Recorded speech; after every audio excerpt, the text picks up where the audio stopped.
In the 6th century B.C., a siege was laid upon Jerusalem. The Babylonians took the city, destroyed the temple, and completely upended the Israelites' way of life. Many members of the Jewish elite were taken hostage and forced to live in Babylon. Those who remained lived in Jerusalem and its ruins. Life was anything but normal. What was once a flourishing city on a hill was now desolate, devoid of the pride the Israelites once held. If you read the prophets Jeremiah and Ezekiel as they describe the aftermath of this situation, I believe you will see a story that is similar to our own. Before the Babylonian captivity, the Israelites believed in their own exceptionalism. They had a city, given by God, built by the chosen people of God. They were a city very literally on a hill. But over time, they did what seems to happen to most of us when we believe ourselves to be exceptional. They forgot about the least among them. They forgot that they were people once raised up from slavery and bondage in Egypt. They forgot that God's actions don't exist for the exceptional to become more exceptional, but rather for the victim to have justice, or the poor to have plenty, or the slave to be freed. They forgot to trust in God, and instead trusted in themselves and the other man-made powers of the day. They trusted that if they could just maintain the status quo. But they couldn't. Things weren't maintained. The poor were forgotten.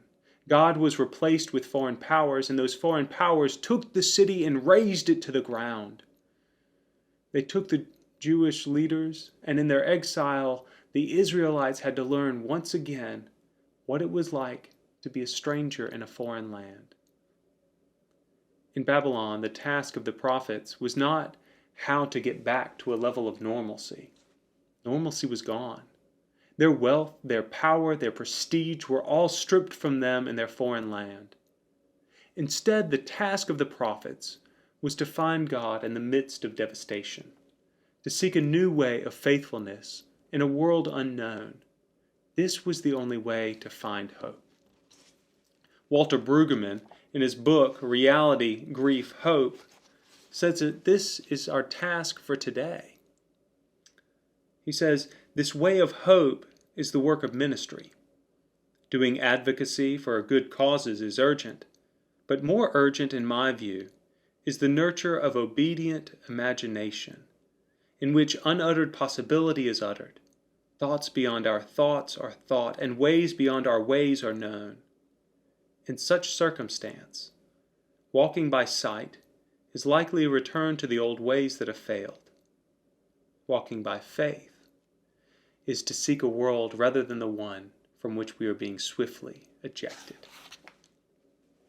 Brueggemann is talking about a new way of life for our nation, one that gets back to the ideals of a nation where every man is created equal, one where life, liberty, and the pursuit of happiness is a reality for us all, or maybe closer to our home, where God's unconditional love is truly shared. Mediator, I believe that it is at times like these, when our whole society has been shaken and we do not know the way forward, that divine creativity can make itself known.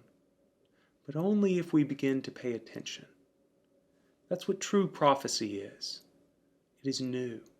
It is unfamiliar. It is often difficult and requires us to let go of the old ways and to step out into uncharted territory. I am hopeful by what I am seeing. For the first time in my life, we have truly begun to understand that the church is not a building, but a people dispersed across the world, yet united in Christ. I see hope as our entire country has been called to shift our way of life, not to defeat a common enemy, but to take care of one another, especially the vulnerable.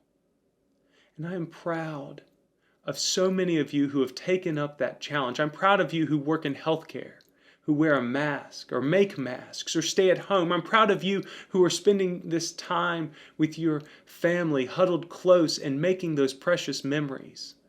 I'm proud of you who have embraced technology for the first time in order to connect with people that you cannot in person.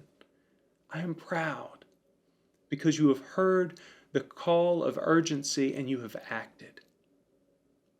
Now, just like you, I look forward to the day that we can once again gather as the church, and I deeply long for that moment when we can once again begin to share the Eucharist. And the bishop is telling us that that day is coming, though it will be different. Not all of us will be present. Not all of us should be present at this time.